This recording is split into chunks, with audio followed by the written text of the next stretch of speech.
ம்?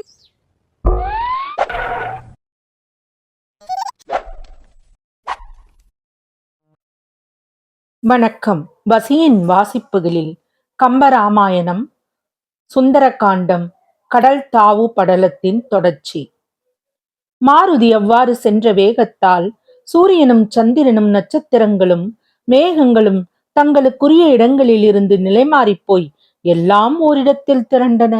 அப்போது அவனை கண்ட சூரியன், குழந்தையாய் இருக்கும்போதே எனது தேரின் மேல் குதித்த இவன் கட்டிலங்காலையாய் இருக்கும் இந்த சமயத்தில் இப்படி தாவி பாய்ந்து செல்கின்றானே, யார் மேல் பாய இப்படி செல்கின்றான்? இப்போது இவன் பாய்ச்சலை தாங்கும் வலிமை யாருக்கு இருக்கின்றது என்று எண்ணி சந்தேகித்தான். மேலும் அப்போது அனுமன் வானத்தில் இருந்ததால் தனக்கு மேலெல்லாம் ஒளியையும் கீழே எல்லாம் இருளையும் உண்டாக்கினான். அதனால் அவனுடைய உடம்பு ஒரே காலத்தில் பகலையும் இரவையும் கொண்டதொரு நாளை போல் திகழ்ந்தது.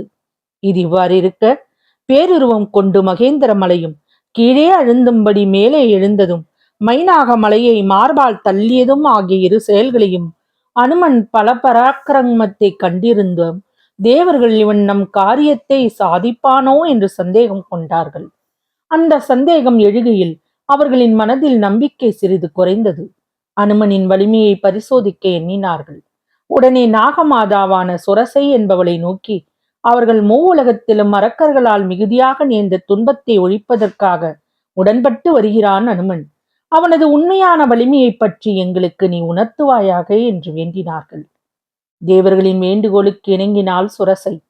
மறுகணம் அவள் அரக்கி வடிவம் கொண்டு அனுமனின் எதிரில் வந்து நின்றாள். அவனை பார்த்து, கொழுப்பு பொருந்திய குரங்கு குலத்தில் பிறந்தவனே, கொடிய யமனம் அஞ்சும்படி வாழ்பவனே, எனக்கு தகுந்த உணவாக வருபவன் தானோ நீ என்று கேலியாக கூறிவிட்டு தனது தலைவானுச்சியை முட்டும்படி வளர்ந்து நின்றாள்.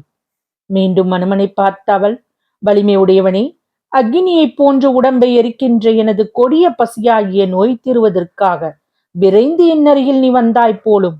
நான் பிடித்து புசிக்காமல் நீயாகவே கோரத்தந்தங்களை உடைய எனது பெரிய வாயினுள் புகுவாயாக. நீ என்னிடமிருந்து தப்பிச் செல்லவும் முடியாது. ஏனெனில் நீ தப்பிச் செல்ல ஆகாயத்தில் வேறு வழியே இல்லை என்று கூறினாள். வாயு புத்திரன் சுரசையை பார்த்து சிறிதும் கோபப்படவில்லை. அவள் வார்த்தையை கேட்ட பின்பும் அவன் சாந்தமாகவே நண்பனிடம் சொல்வது போல அவளை பார்த்து, ஒரு பெண்ணாகிய நீ பசி துன்பம் உன்னை வருத்துவதால் வருந்துகின்றாய். விண்ணுலகத்தில் வாழ்கின்ற தேவர்களுக்கெல்லாம் தலைவராகிய ராமபிரான் கட்டளையை செவனே முடித்துவிட்டு நான் திரும்பி வந்தால் அப்போது நீ என் உடம்பை உன் பசி நீங்க உண்ணலாம். நானும் நீ உண்ணும்படி என்னை தருவதற்கு உடன்படுவேன் என்றான். அது கேட்ட சுரசை சிரித்தாள். அந்த சிரிப்புடன், உன் மேல் ஆணை, நான் இப்போது உன்னை விழுங்கியே தீருவேன் என்றாள். அதற்கு மாருதி, அப்படியா? நான் உனது கோர தந்தமுடைய வாயில் புகுந்து போகின்றேன். உனக்கு வல்லமை இருந்தால் என்னை விழுங்கு பார்ப்போம் என்று கேலியாகச் சொன்னான். மாருதி தானே அவள் வாயுவில் சொல்வதாக இசைந்ததும் அவள் மேலும் தனது வாயை அகல விரித்தாள். அதை கண்ட அனுமன் கோபம் கொண்டான். அந்த கணத்தில் அவளின் வாய் கொள்ளாதபடி மிக்க பேருருவத்துடன் வானுரவோங்கி வளர்ந்தான். சுரசை அனுமனின் பெரிய வடிவத்தை பார்த்து திகைத்தாள். அவனை எப்படி உண்ணுவது என்று அவள் சிந்தித்தாள். அதனால் காலதாமதம் அதிகமாகியது. அதை கண்ட அனுமன் அவள் விருப்பத்துக்கு முன்பு தான் இசைந்து கூறியபடியே தனது உடலை மிகவும் சுருக்கிக் கொண்டு அவள் வாயினுள் புகுந்தான். தன் வாயில் புகுந்த அவனை விழுங்க நினைத்து அவள் செயல்படும் முன் கண்ணிமை பொழுதில் அனுமன் திரும்பி வெளியே வந்தான். அனுமனின் வீரச் செயலை தேவர்கள் கண்டார்கள். இத்துடன் 3 முறையிலும் அவன் வலிமையை கண்கூடாக கண்டதனால் இனி நாம் விரும்பும் அரக்கனின் அழிவு இவன் உதவியால் நிச்சயம் நிறைவேறும் என்று உறுதி கொண்டு அவனுடைய திறமையை போற்றி பூமழை பொழிந்து அவனை வாழ்த்தினார்கள். கட்டை விரலின் அளவு சிறுத்து அவளது வாயில் கண்மூடி திறப்பதற்குள் புகுந்து வெளிவந்த அனுமன் மீண்டும் பேருருவம் கொண்டு கருமமே கண்ணுடையவனாக தென்திசை நோக்கி செல்லத் தொடங்கினான். அவனது திறம் கண்ட சுரசை தனது இயற்கை வடிவுடனே விரைந்து சென்று அவன் எதிரில் போய் நின்றாள். பெற்ற தாயை காட்டிலும் மிகுந்த அன்புடன் அவனை நோக்கி, வாயு புத்திரனே, இனிமேல் உன்னால் முடிக்க முடியாத செயல் உலகத்தில் ஒன்றுமே இல்லை. எத்தனை கடினமான காரியத்தையும் நீ மிக எளிதில் முடித்து விடுவாய் என்று சொல்லி இனிமையாக புகழ்ந்து நின்றாள் நாகமாதா. அனுமன் அவளுடைய வாழ்த்துக்களை பெற்று மகிழ்ச்சியுடன் தென்திசை நோக்கி மேலும் வேகத்துடன் சென்றான். மேலும் வாயு புதல்வனின் வீரச் செயலைக் கண்ட கிண்ணறர்கள் கீதங்கள் இசைத்தார்கள். தெய்வ பெண்கள் பாடல்களில் பல வகை விகற்பங்களை நடனமாடிக்கொண்டே பாடினார்கள். பஞ்ச பூதங்களும் அவன் பின்னே தொடர்ந்து சென்று அவனை புகழ்ந்தன. முனிவர்கள் வேதங்களை அனுமனுக்கு மங்களம் உண்டாகும்படி கூறினார்கள். தென்றல் காற்று இனிமையாக வீசிற்று. மலர்களின் மனத்தை சுமந்துள்ள மகரந்த பொடிகளை அடித்துக்கொண்டு வருகின்ற தென்றல் காற்று செந்தாமரை மலர் போல பொருந்திய தனது முகத்திலே பட்டு மிகுதியாக தோன்றிய வியர்வையை உலர்த்தவும், வித்யாதரர்கள் தங்கள் உலகில் இருந்து கொண்டு வந்து வீணையை மீட்டி பாடுகிற காந்தாரம் என்னும் இசைப்பாட்டாகிய மதுவை அழகிய தனது செவிகள் இனிமையாக பருகி கொண்டிருக்கவும் அனுமன் வானத்தில் தொடர்ந்து விரைந்து கொண்டிருந்தான். அந்த சமயத்தில் ஆழகால விஷத்தை மிகவும் ஒத்தவளான அங்கார தாரை என்னும் கொடிய அரக்கி அனுமன் தன் மீதாக செல்வதைக் கண்டு கோபம் கொண்டாள். அக்கோபத்துடன் கடலின் மேல் மற்றொரு கடல் விளங்குவது போல, இங்கு யாரடா என்னை தாண்டி செல்லுவது என்று அதட்டிக்கொண்டே கடலின் மீது அவனது வழிக்கு குறுக்கே வந்து நின்றாள். அங்கார தாரை திருமாலை நாடி பிரளய கடலின் மீது சென்ற மதுகைடபன் என்ற அரக்கர்களைப் போல விளங்கினாள். பிறைச்சந்திரனை போன்று அவளுடைய கடித்த வாய் வழியே கோரப்பற்கள் வெளிப்பட்டு ஒளி வீசின. நஞ்சுண்ட கண்டனைப் போல் யானையின் உடம்பில் இருந்து உரித்து எடுத்த கரிய தோலை போர்த்து கொண்டிருந்தாள் அவள். மற்றும் அவள் பிரம்மன் படைத்த உலக உருண்டைக்கு அமைத்த உரை போன்றுள்ள பெருந்துவாரம் போன்ற வாயை கொண்டிருந்தாள். இவ்வாறு கொடிய தோற்றத்தை உடைய அந்த அரக்கி அலை வீசுகின்ற நீண்ட கடல் நீர் தனது வலிய கால்களை கழுவவும் தனது தலை ஆகாய உச்சியை முட்டவும் உயர்ந்து நின்றாள். ஆராயும் திறனுள்ள அனுமன் அவளை கண்டான். நொடிப்பொழுதில் அறத்தையும் அருளையும் விழுங்கிவிட்ட ஒருத்தியே இவள் என்று அவளின் தன்மையை தெரிந்து கொண்டான். மேலும் அனுமன் இவளது திறந்த வாயினுள் சென்றாலன்றி பெரிய பூமியிலும் ஆகாயத்திலும் தான் வேறாகச் செல்ல வழியில்லை என்பதை அறிந்து சிறிதே துன்பம் கொண்டான். அத்துன்பத்தை மறுகணம் விலக்கியவன் அவள் வாய்வழியே சென்று அவளது ஆழ்ந்த குகை போன்ற வயிற்றை கிழிக்க எண்ணி அவளை நெருங்கினான்.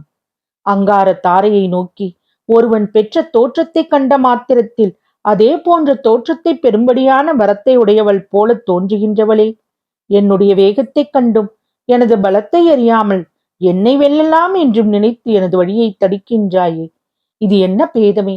நீ எதற்காக இங்கு வந்து இப்படி நிற்கின்றாய் சொல் என்று கேட்டான் அனுமன். அதற்கு அவள் அனுமனை நோக்கி, நீ என்னை பெண் என்று சாதாரணமாக நினைக்கும் நினைவை விட்டுவிடு. எனது அருகில் வந்துவிட்டால் விண்ணுலகில் வாழ்கின்ற தேவர்களுக்கும் உயிர் ஒழிதல் தவறாது. யமனே விடுவிப்பதற்கு வந்தாலும் என் கண்களில் பட்ட பிராணிகள் நிச்சயமாக என் பசியை போக்குவதற்கு பயன்பட்டுவிடும் என்று தன் நிலையை பற்றி கூறினாள். பின்பு அங்காரத்தாரை கொடிய தன் வாயை திறந்து கொண்டு நின்றாள். அந்த வாயினுள்ளே அனுமன் புகுந்தான். அப்போது அவன் இறந்து விட்டதாக எண்ணி தர்ம தேவதை புலம்பிற்று. தேவர்களும் வருந்தி இழைத்தார்கள். ஆனால் என்னே வியப்பு! கண்ணிமைக்கும் பொழுதிற்குள் அங்காரத்தாரையினின் வயிற்றில் புகுந்து சென்ற அனுமன் தூணை பிளந்து கொண்ட வெளிப்பட்ட நரசிங்கமூர்த்தியைப் போல அவளது குகை போன்ற வயிற்றை பிளந்து கொண்டு வெளியே வந்தான். அப்படி வருகையில் அவன் கைகளிலே அவளது குடல்கள் காட்சியளித்தன. அப்போது அனுமன் மலைக்குகையில் நுழைந்து அங்கு வாழ்கின்ற பாம்புகளை தூங்கிக் கொண்டு மேலெழுந்த கருடனைப் போல் தோன்றினான். மாருதியின் அச்செயலைக் கண்டு அசுரர்கள் மனம் வருந்தி உடம்பு வேர்த்தார்கள். தேவர்கள் மகிழ்ச்சியால் ஆரவாரித்தார்கள். பிரம்ம தேவனும் வியந்து அனுமனின் மேல் மலர் தூவி அவனை வாழ்த்தினான். அகன்ற கைலாச மலையில் வாழ்கின்ற அழிவில்லாதவனான சிவபெருமானும் வியப்படைந்தான். மகா முனிவர்கள் அவனுக்கு ஆசிகள் வழங்கினார்கள். மீண்டும் அனுமன் வானத்தில் சூரியன் செல்லும் வீதியின் அளவு உயரத்தில் மனோவேகத்தை காட்டிலும் மிக விரைவாக தன் பயணத்தை தென்திசை நோக்கி தொடர்ந்தான். இறுதியில் அனுமன் வழியில் ஒன்றன் பின் ஒன்றாக தனக்கு ஏற்படும் இடையூறுகளைக் கண்டும் தர்மத்தை நினைக்காமல் அரக்கர்கள் புரியும் தீமைகளைக் கண்டும் அவைகளை நீக்குவதற்கான வழியை பற்றி சிந்தித்தான். சிந்தனையின் முடிவில் அவன் அவைகளையும் அதனால் ஏற்படும் துன்பத்தையும் போக்குவதற்கு ஒரே வழிதான் உண்டு என்ற முடிவுக்கு வந்தான். அதுதான் ராம நாமத்தை சொல்லுவது. அதனை காட்டிலும் துன்பத்தை நீக்கிக் கொள்வதற்கு வேறு வழி உண்டோ? இல்லை. எனவே அவன் ராமநாமத்தை சொல்லிக்கொண்டே சென்றான். அதனால் மாருதி எவ்வித இடையூறுமின்றி ஆகாய மார்க்கமாக மேலோங்கிச் சென்றான். அப்படி சென்றவன் இலங்கையின் மதிலை அடைந்தான். ஆயினும் அதன் மேல் இறங்கவில்லை.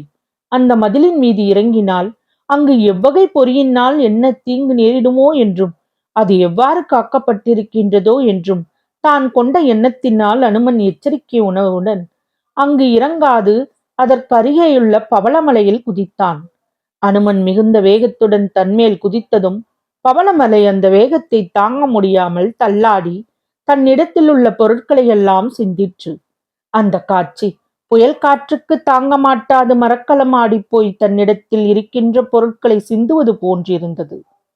பவளமலையின் மீது வந்து நின்ற அனுமன் வானத்தில் உள்ள தேவலோகமாகிய பெண் தனது வடிவழகை பார்க்கும்படி நிலைக்கண்ணாடி வைத்தது போல் இருக்கின்ற இலங்கை நகரத்தை நன்றாக உற்று நோக்கினான். அவ்வாறு பார்த்த அனுமன் இலங்கையின் எழிலையும் சிறப்பையும் கண்டு வியப்புற்றான். தேவர்கள் வாழ்கின்ற அமராவதி பட்டணமும் இந்த இலங்கையை ஒத்திருக்கும் என்று சொல்வது அறிவீனமே ஆகும். இப்படி இருக்க அமராவதி நகரம் இந்நகரை விட சிறந்தது என்று சொல்ல முடியுமோ? இதற்கு ஓமையாக அந்நகரை கூறத்தான் முடியுமோ? எல்லா உலகங்களையும் தனது வலிமையால் வென்ற ராவணன் இந்த நகரை ஆள்கின்றான் என்ற இதுவே பொன்னகரத்திலும் இலங்காபுரி உயர்ந்தது என்னும் உண்மையை நிரூபிப்பதற்கு ஏற்ற காரணமாகும். தேவலோகம் ஆட்சிமைப்பட்ட ஒப்புற்ற அழகுடையது என்று கூறுவது உண்மையான வார்த்தை இல்லை. எப்போதேனும் ஒன்றை விரும்பினால் அப்போதே அதனை பெற்று அப்படி விரும்பி அடைந்த பொருளை விட்டாமல் நுகரவல்ல சுகானுபவத்தை தருகின்ற இடமே சொர்க்கமாகும். அருமையான வேதங்கள் வகுத்த கொள்கையும் அதுவே ஆகும். இக்கொள்கைக்கு ஏற்ப இலங்காபுரி இருப்பதால் இதுவே சொர்க்க பூமியாகும். இலங்கையின் உள்ளிடத்தின் அளவு 700 யோசனை தூரம் என்று அறிந்தோர் கூறுவர். ஆயினும் அப்பேரறிவாளராலும் மிக்க பரப்பனையுடைய இந்நகரின் எல்லையில்லாத காட்சிகளை எல்லாம் தமது கண் கொண்டு முழுவதுமாக காண்பது அரிது. ஆம், இலங்கை மாநகரம் அத்தனை அழகும் சிறப்பும் வாய்ந்தது என்று எண்ணினான் அனுமன். தொடரும் பசியின் வாசிப்புகள் பிடித்திருக்கும் என்று நம்புகிறேன். எனக்கு சப்ஸ்கிரைப் செய்து லைக் செய்து ஷேர் செய்யவும். தங்களின் மேலான கருத்துக்களை கமெண்டில் பதிவிடவும். அதுவே எனக்கு உற்சாகமூட்டும். நன்றி.